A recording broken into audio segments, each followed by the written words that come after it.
The Noonan crime family has a fearsome reputation in Manchester, cultivated over decades. The key criminal brothers have stolen £4.5 million from banks and cash-carrying vans. The family tree stretches to 4 generations, some deeply involved in crime, others staying firmly on the right side of the law. In this city, you don't mess with the Noonans. That's not a threat, that's a fact. I've got a bigger army than the police. We've got more guns than the police, silly bastards. I'm down to 25 murders, well, a load of bollocks, innit? 24, wasn't it, you done? No, I didn't do 24. And I had a machete.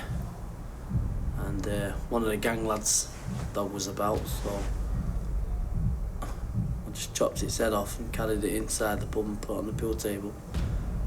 And more or less told them and asked them to stay away from the hacienda. Or the next time it'd be a human head. And they never came back. Domenyk James, Latley, 41st. Many years ago, my dad used to say to me, just look after those that look after you. The gangster is the best known of the criminal dynasty, and much of his activities have been reported on in high-profile court appearances.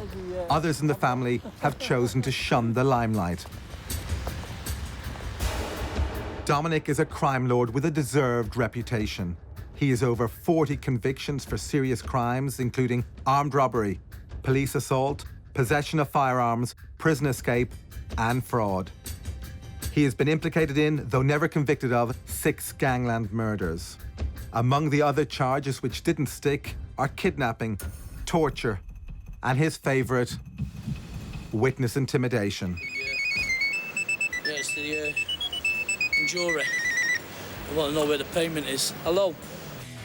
Even when customs caught him red-handed with £500,000 worth of heroin in 2002, he somehow persuaded the jury of his innocence. But his extraordinary luck was not to last. The Greater Manchester Police mounted a massive covert surveillance operation on Noonan and his associates. Good evening, I'm Ian Kennan. 3 men from Manchester have been charged with firearms offences after they were stopped by police in Durham. In early 2005, amid unprecedented security, Noonan naturally pleaded innocent. When his 2 co-accused admitted their guilt, the die was cast and Noonan was sent down for 9 years. The judge said that he was a dangerous man and a menace to society. He would serve a minimum of 5 years inside. Domenyk has spent so much time in prison, he is as comfortable on the inside as the outside. There are, however, casualties. Bugsy, Domenyk's son, must now come to terms with the fact that the main role model in his life is missing again. Domenyk has been released from jail after serving several years for a firearms offence. Now on licence, he has to keep his nose clean or risk being sent back to prison.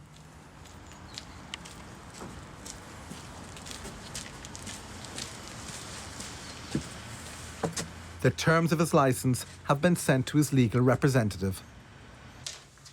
Okay, these following papers are in fact your licence conditions. If I go to the ones which really want to draw your attention to, no computer, no internet, standard mobile phone, not in North Manchester. So they want to know where they're moving. So they've got the car registrations for the ARP numbers.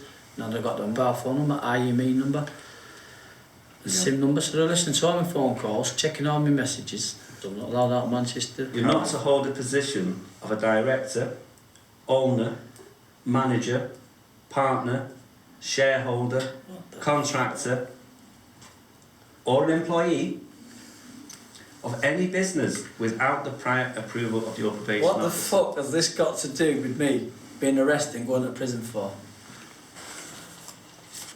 But at the end of the day, this is obviously set up for me to fail. So they can revoke me at any time. I think they'll revoke me at any time. The minute I'm out. I'm not allowed to work without permission. If I told my probation officer I was working here painting this, she'll turn grey, her hair will drop out, and I'll be straight back to the police. I ran all my businesses from the jail. It was well known. That's why when I've come out of prison, they give me on the licence. Don't set up your own businesses. Don't run this, don't run that without permission of your probation officer. But I've carried on, I don't care. I've got to run my life the way I want to run it. It's a condition of his licence that he tries to get a job. One that the authorities feel is in no way linked to criminality. To that end, he attends the local job centre. There's no way I'm going back in here to sign on next week. With his tongue firmly in cheek, Domenyk calls upon a local jewellery store seeking lawful employment with predictable results. No, mate, have you got any job vacancies? What sort of experience have you got in the jewellery business? Well, I've done a bit in the jewellery before. I've done quite a lot of the jewellery before. This is a very high security area, though, to work in, and that it's appropriate for you? Well, sometimes a bit temptation in it, but, you know, I think I could handle it in here. Unfortunately, though, we can't afford the temptation. Yeah.